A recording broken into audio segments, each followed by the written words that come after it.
And then Carl. Thank you, Governor. Anyone else? Do we have any others that we have? Huh? Yes. How many you got? I got another one right here. How about that? All right. Thank you, Governor. We'll let him distribute if y'all need them. Okay. Y'all, how about that? All right. Thank y'all so very much. Will the Orleans delegation and the Surgeon Water Board Task Force please go to the table?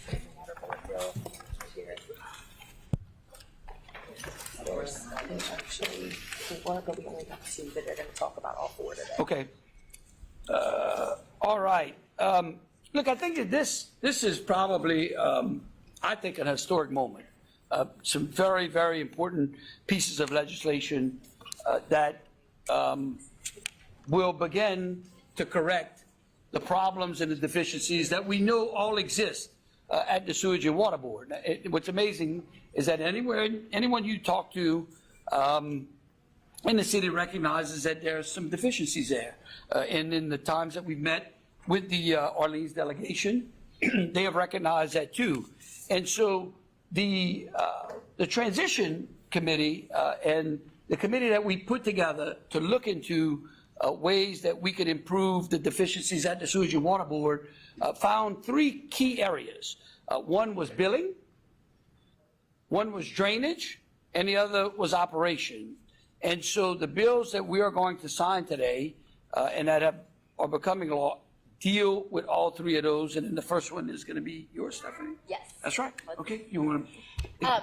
Look, Governor, I really appreciate your leadership on this issue. My colleagues that stand behind me, we have been working tirelessly on this for years. This represents a huge step forward. The billing piece is so crucial in restoring trust in the Sewage and Water Board system for the residents of New Orleans. This is going to offer such a relief for those residents. I appreciate all of my colleagues who stand behind me. We have worked in a bipartisan fashion in looking to resolve this issue. Thank you, Governor, for your attention on this issue. It has been crucial in galvanizing everyone and getting those conversations to the finish line. And this represents a huge step forward for us. And thank you to our council members at home for helping us with this issue as well. Again, my thanks to you, because you're the one that said this is going to be a priority. We're going to help get this on the right track. And so for your leadership and my colleagues behind me, thank you. Absolutely. And look, I appreciate all of the legislators behind us in working with this and on this topic. I know that we've got this bill here, which deals with the billing. We have one from Senator Harris that fixes the drainage portion, right? There you go. Where you were, Senator? And then also Senator Harris and Senator Hilfrey have one that works on the overall operation and planning. What's that? Oh yeah, Willard. Yeah, Willard. Where's yours? Which one? Oh, those are two that we don't have yet? Yes. Okay, you want to just explain? Yeah, go ahead. Absolutely. Well, certainly I appreciate your attention to Sewage and Water Board, Governor Landry. In the city of New Orleans, Sewage and Water Board is a major quality of life factor. People in the city get sticker shock when they open their water bills, and that should not be the case. When you go to a grocery store, Governor, the clerk doesn't charge you for how much they think your cart costs. They bring each item up, and then you pay for what you actually buy. The same should be true for Sewage and Water Board bills. So my bill is pretty simple and straightforward, Governor. All it says is that the Sewage and Water Board can only bill for actual consumption. No more estimated bills. So that's what my bill does. And again, I appreciate your partnership on this legislation and everything related to Sewage and Water Board. Thank you.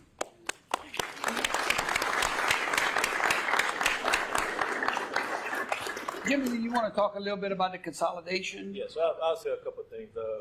Again, as I stated in committee, one, thank you, Governor, for everything it is that you've done with this. What I want for everyone in here to recognize is, as it relates to this bill, the language of this bill comes from our city council.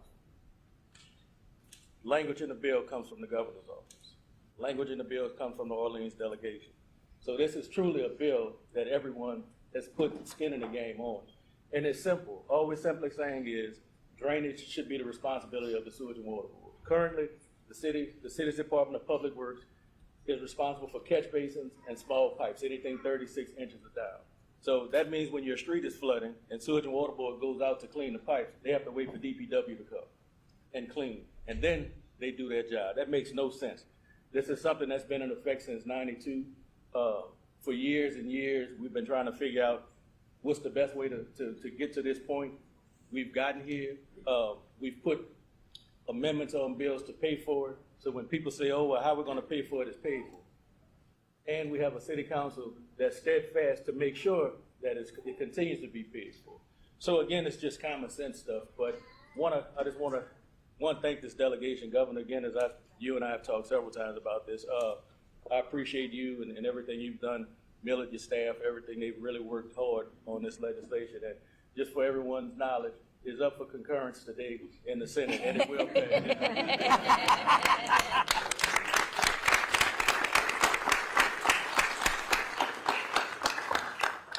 This is how Jimmy absolutely guaranteed that it was going to be concurrent. All right, thank y'all so much. Thank you, Absolutely, Governor. Thank you. All right. For y'all. We'll get one for each one of the delegation members.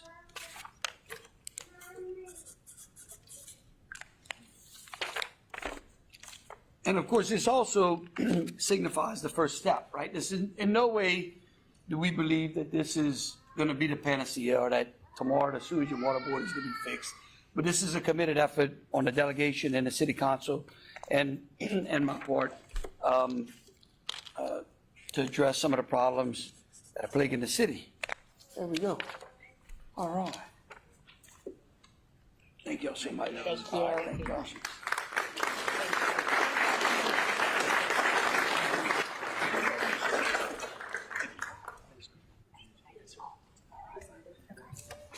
Yep. The other one. Well, these are the ones. That's a really good one.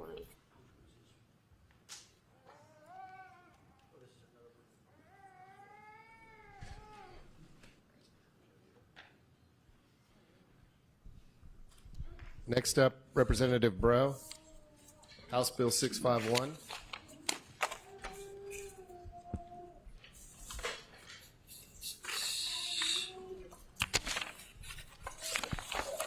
This one belongs to y'all. This one actually.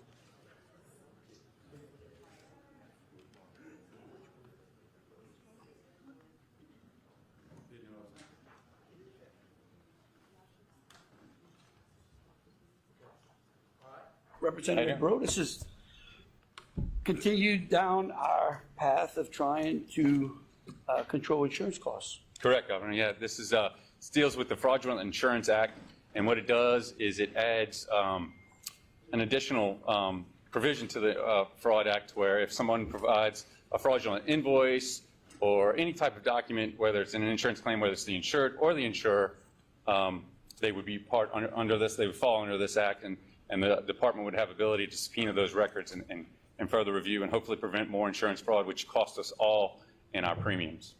There we go.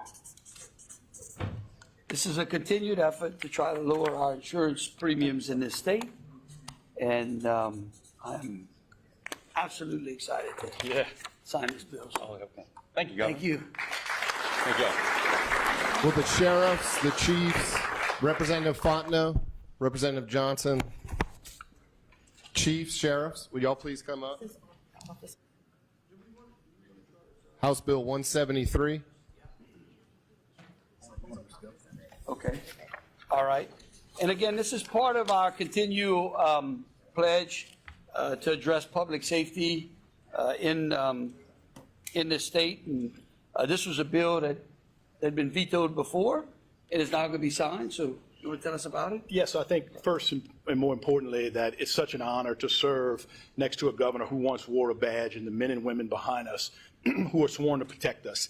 I think you see across America that violence on police officers continue to rise, and there was a delicate balance of finding a safe distance for police officers to be able to do their job, both for them and the person that they are affecting an arrest on. So certainly working with the governor's staff and himself and the law enforcement professionals. We think this is a good place to fall. This is a bill that's enacting all across America that gives our police officers a peace of mind and a safe distance to do their job.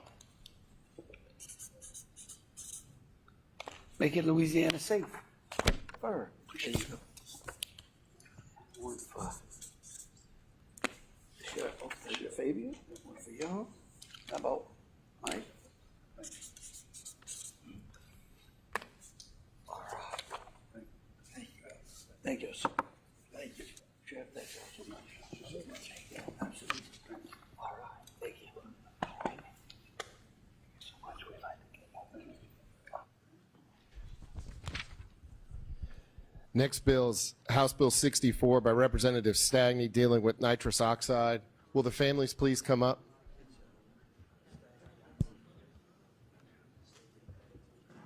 You do the talking, Jeff. All right.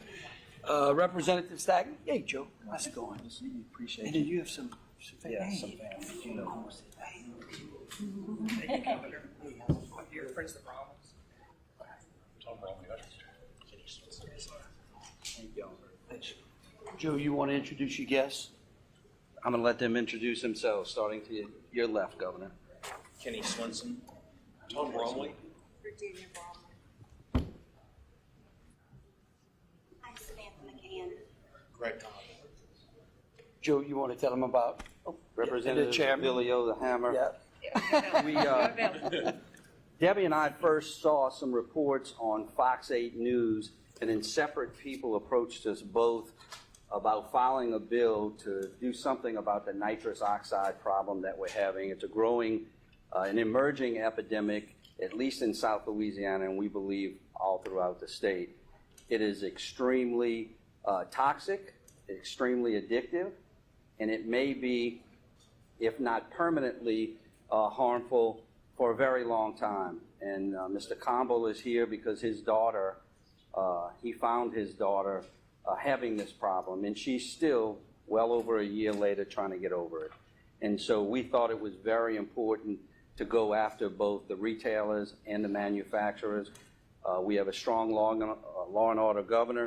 We have a strong law and order attorney general, and we intend to make some cases so that this problem hopefully goes away permanently. That type of substance is only supposed to be used for a few things, and it's not recreational drugs. That's correct.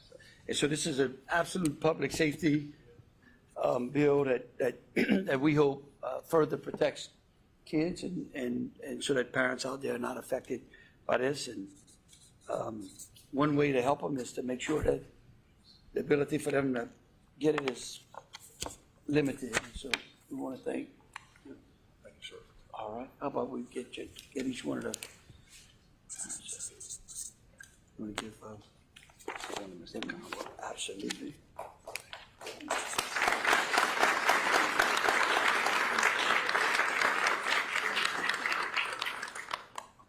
All right.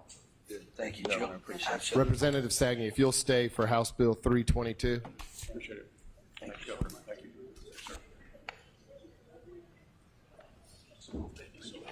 Thank you.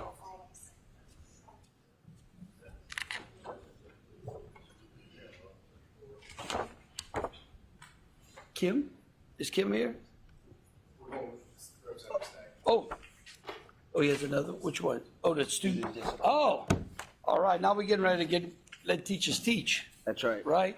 And again, I think that this is, last week, for the press that's here, we held a press conference under which Superintendent Kate Brumley came and started walking through his Let the Teachers Teach project, which, by the way, again, was a culmination. The report included input from over 30 somewhat odd teachers, public school teachers, and that based upon their input, based upon their recommendations, is what part of this legislation is. And so, Joe, you want to talk about it? The Louisiana Federation of Teachers brought this bill to me. I'm a chiropractic physician by profession. A number of assistants that I've had over years have been teachers. And as I started calling them, I ran across one that there was 9 reports on a student, And on the 10th one, she was assaulted. The student was back in the classroom before the teacher was. And that's unfortunate because if we don't let teachers teach, good students are not learning, good teachers are not soaring to the limits, soaring to the heights that they can. So this bill, to my surprise, I had to work with a number of stakeholders, but we have a good bill, and Dr. Brumley and others have all been very supportive, and we hope that this will let teachers teach. Great. Thank you, Joe. I think it's a great bill. Really do. Thank you.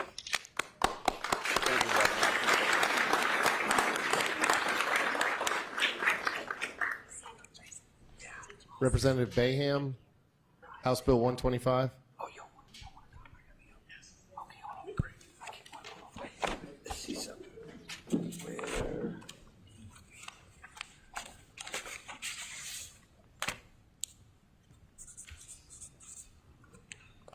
There we go. Get one. Hold on. I get you one. Here. I want to give it to you. All right. You want one? All right. Okay. Hey, how's it going? Good. Let's see what we got here. This one is.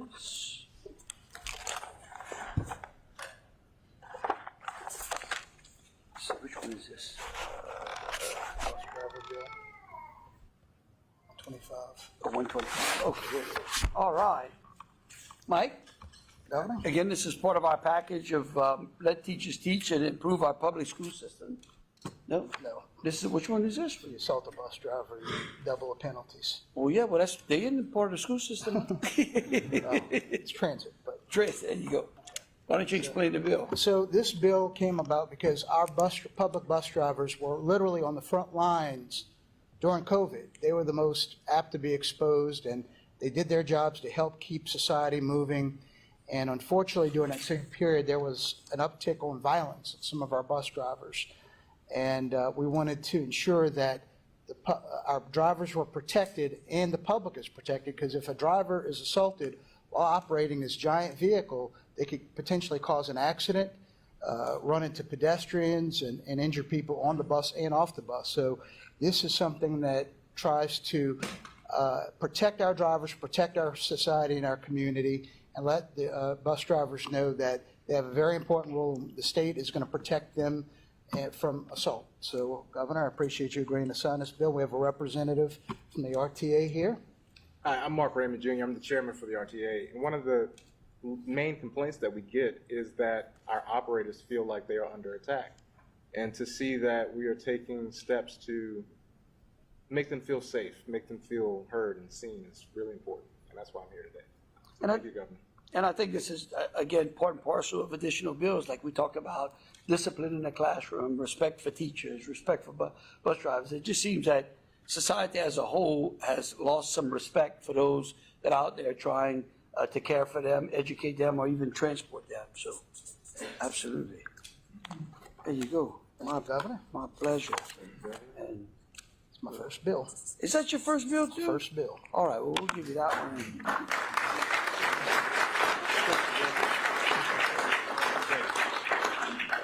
All right. Governor, thank you. Thank you. And then Representative Phelps. Phelps here? No? Who's coming up next? Oh, to the universal licensure? Senator Presley, Representative Owen, Chairman Desatel, Republican Institute, anyone up for the universal licensure bill, SB 60 and HB 716. Would you please come up?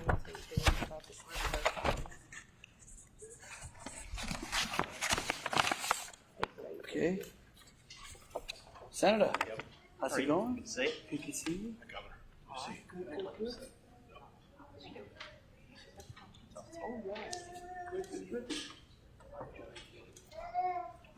Senator? It's good. All right.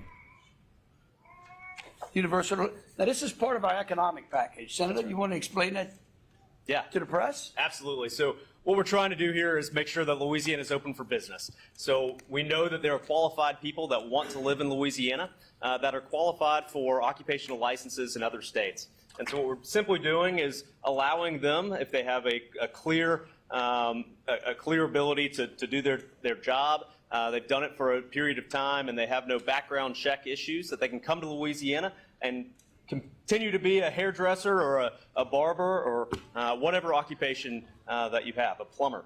I think it's a really important step in the right direction. We appreciate your leadership, Governor, in making sure that Louisiana is open for business. Well, Senator, I want to thank the legislature because I believe that this was one of the bills that evaded the state for a long time. This starts to remove the barriers of entry for those people around the country that are looking for places to live and want to go and employ their trade. This helps us. This makes Louisiana open for business. It creates a welcoming mat for professionals and other skilled persons to come in and be a part of a great economy we're going to build here. Right there, Chuck? Yes, sir, Governor. I just want to thank you for your leadership. Thank the Pelican Institute and your staff for working on this. Our doors are going to be open for people to come home to Louisiana, Governor, as you said. Thank you, Chuck.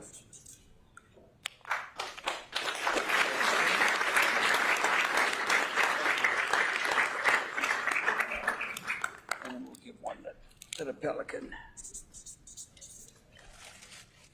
Dave, is this the first, you sign the pen you get? Yeah, there you go. Thank you, Governor. Thank you. Thank you all. Thank you. Senator McMath. Okay, this is another Secretary Abraham, economic. will the hospitals please come up?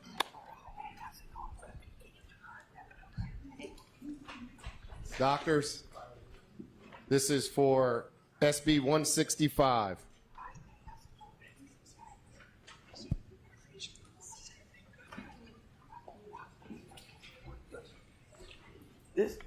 Hey, you keep on. This is my doctor right here. Did I violate HIPAA? As you say it, I'm okay. How are you? Good to see you. You keep me going.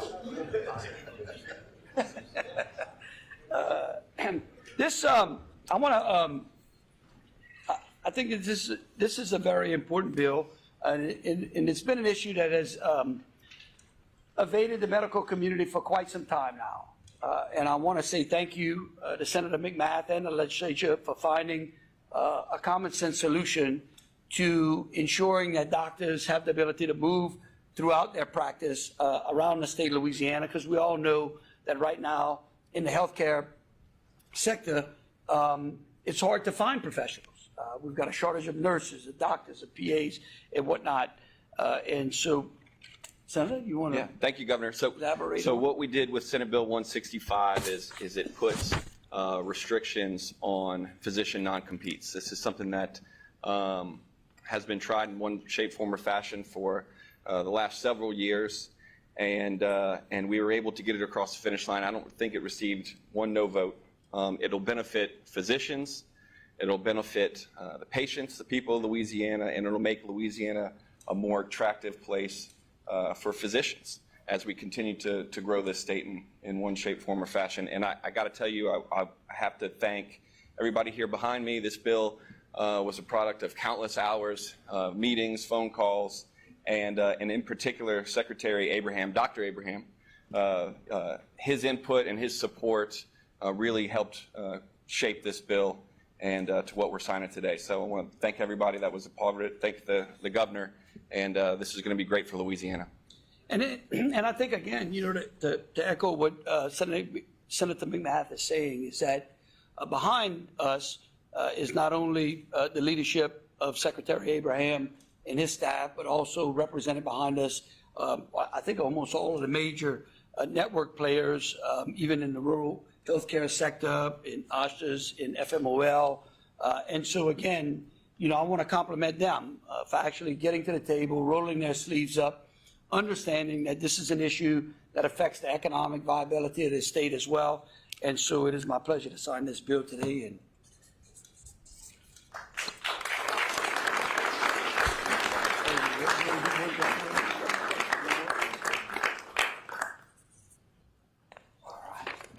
And same. Get surgery. Oh, no, okay. All right. Ralph, Rocky, you want one? Yes, sir. Ralph, you want one? Absolutely. Huh? You're gonna come up tonight, though. We're celebrating. Yes, absolutely.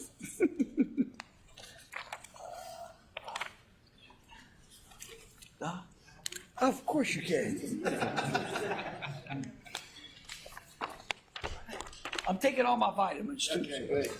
All right. Thanks again, Governor. If anyone needs some more, we'll get some. We'll make sure anyone needs some. Absolutely. All right. Let's see. Thank you. All right. Thank you so much. Senator Connett, Commissioner Strain, the crawfish processors, would y'all please come up for SB 166, seafood safety?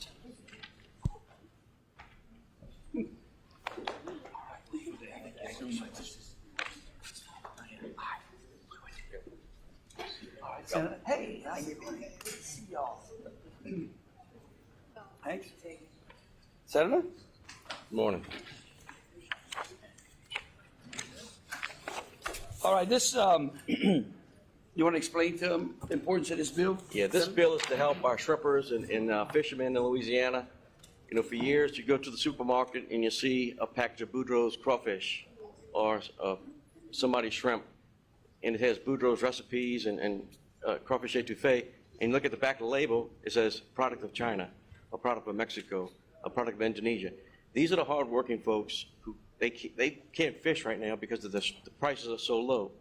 What this bill does, if you are going to sell, we can't stop foreign shrimp and foreign crawfish to come into the United States or Louisiana, but if you do, you have to clearly mark where it's coming from. If you want to buy Mexican crawfish, do it. If you want to buy Louisiana crawfish and Louisiana shrimp, do it, but it's going to be clearly labeled. That's what the bill does. It's truth in advertising. And I think it starts to put into place the fact that the quality of the seafood in Louisiana is above board. I mean, it's first class. And you wouldn't go down to an auto dealership and buy a Mercedes for, a Honda price. And I think, like Senator Connick said, is that if you want to purchase seafood from other countries, no problem. You should know what it is. But for the hardworking men and women in Louisiana who ply their trade on the Gulf Coast, we want to make sure that the quality of the seafood that is labeled in those stores, that people understand exactly what they're purchasing. So, Governor, I want to thank Senator Fred Mills and the people of the Seafood Task Force who pushed this legislation. This is one of a small step of many that we need to do to help these fishermen survive. Yeah, great.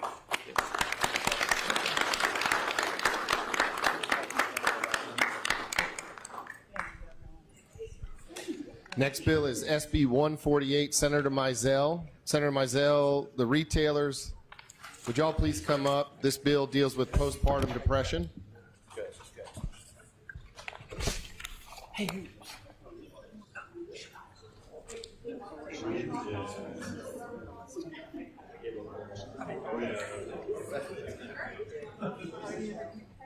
Yes, they're here. Hello, sir.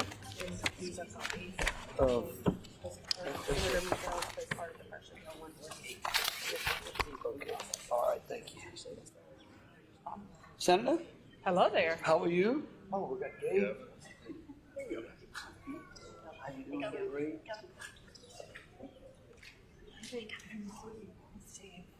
All right. Senator Mizell, the floor is yours. Thank you, Governor. It's an honor to be here. And I think we all know that historically Louisiana has been on the bottom of the list in every way on maternal wellness. This bill opens the door to address that.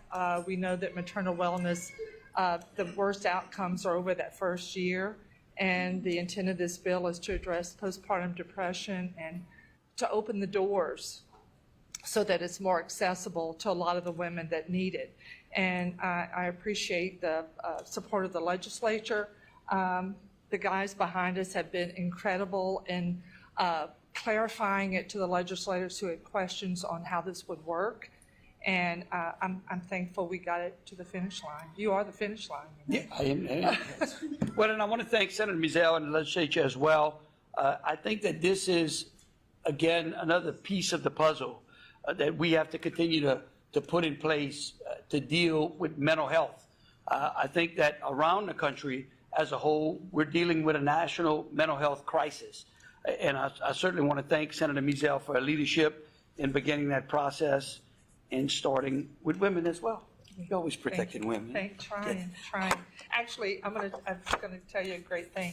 So we leave here, and there will be a ribbon cutting in the lactation room at the Capitol. The first time the Capitol has had an actual lactation room.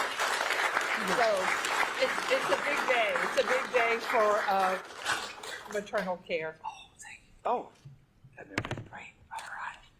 Thank you, Governor. That one. Oh, yeah. You got your bit? I think they took it off. Oh, yeah. He gets one. Okay. I'll get you one. Joe, that's it? You want one? No, look.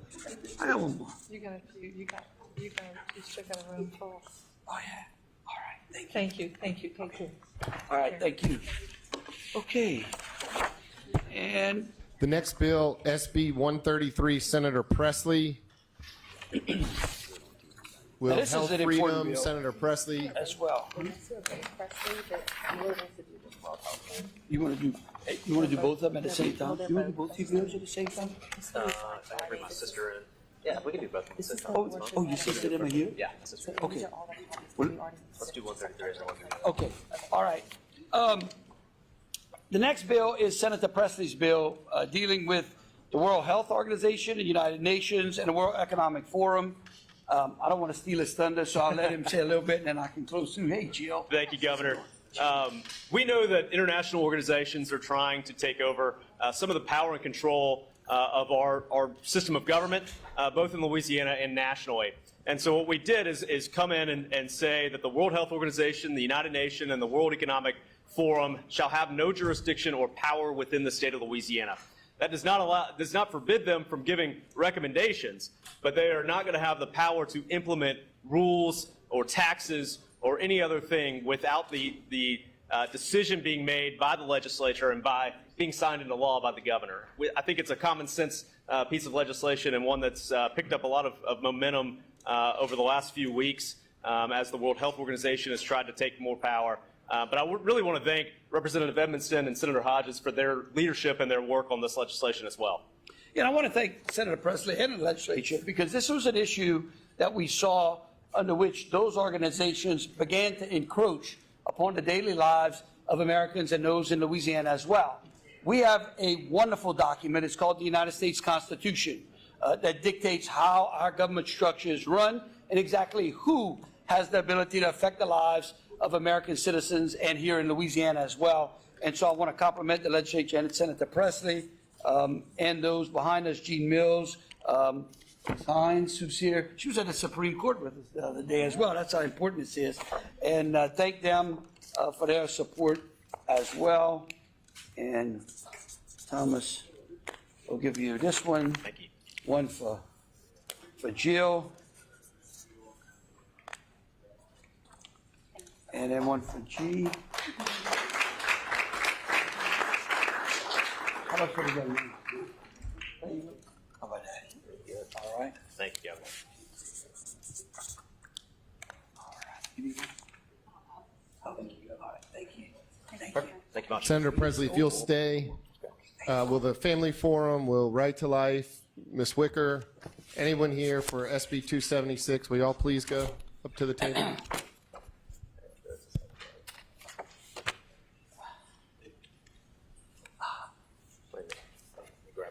Oh, yeah.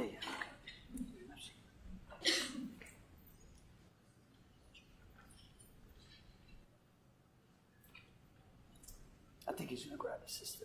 Oh, yeah.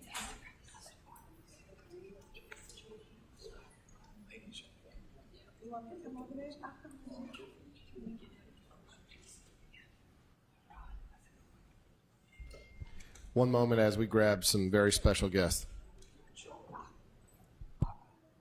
I think we're waiting on Senator Presley's sister. Oh.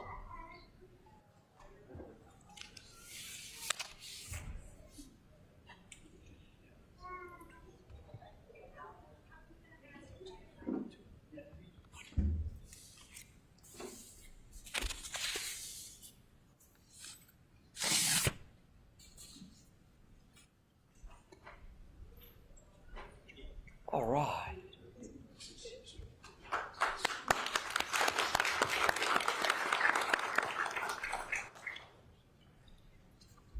Hey, how are you?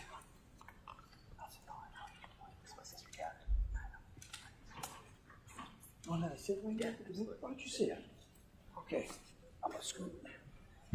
All right. This is an important piece of legislation. It's tricky. How are you? Why don't you put you sit right there. There you go. This is where it counts, right? She has a pen. Senator? Yeah, Governor, this piece of legislation was brought in honor of my sister Catherine and my niece Josephine. Catherine was the victim of a terrible domestic violence attack when Josephine was in utero about 12 weeks along. Her husband at the time attempted to kill Josephine by placing abortion pills, misoprostol in particular, into her drink. Catherine drank the first one, a large portion of it, and realized that she was having a medical emergency. She then realized what was going on, was able to get the medical help that she needed in order to stop the terrible events that were likely to happen. She also collected the evidence. She collected 6 different drinks after the first one, which contained misoprostol. And again, an effort to kill my niece. This bill initially was to deal with the after effects of the crime. We created the Criminal Coerced Abortion Act, which provides that during the first trimester of a woman's pregnancy, if an individual does this to them, they will serve no less than 5, no more than 10 years and have a fine. And in the second and third trimesters, due to the additional harm that can be done to the woman, we increased the crime to 10 years minimum with a 20-year maximum. We also, during the course of this legislation's journey through the legislative process, tried to figure out what we could do to be more proactive. And so we placed misoprostol and misoprotein into the Controlled Substances Act as a Schedule 4 drug, which is the same place that many other common drugs that are prescribed for legitimate healthcare needs are placed, including ADD medication, including Ambien and sleep medication. But we felt like this was an important step to stop bad actors from getting these drugs that can cause significant harm to a woman and certainly to an unborn baby. And I know, look, I think, quite frankly, there has been a lot of misinformation around this country about this bill. This is absolutely a protective measure that protects women in the state of Louisiana. I'm certainly proud to sign this bill and to stand with women here in the state of Louisiana and thank the Senate and the legislature for bringing it. You want to sign it for us? Huh?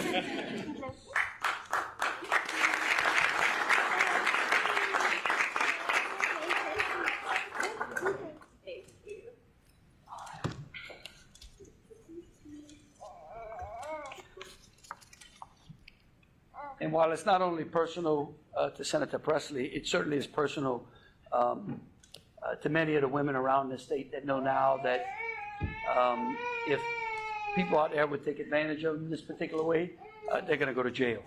That's right. Well, and I also want to be very clear.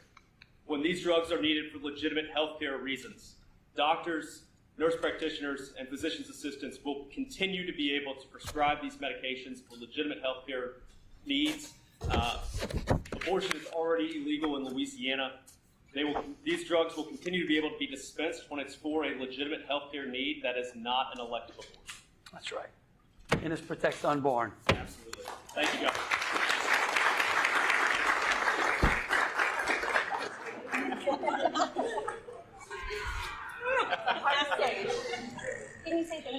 Thank you.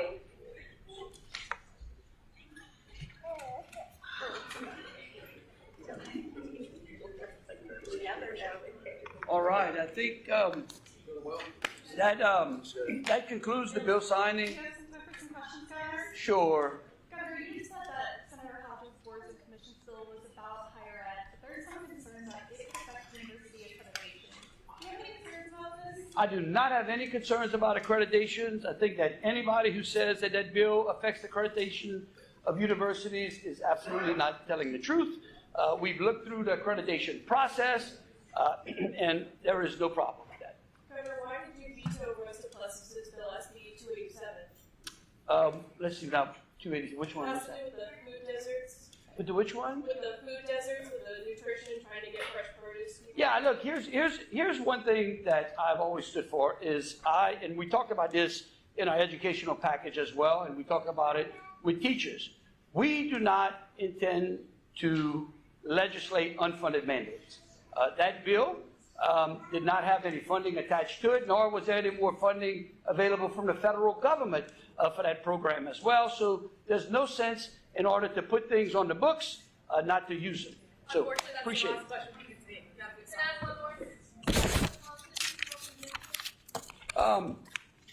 You're gonna have to ask the legislature.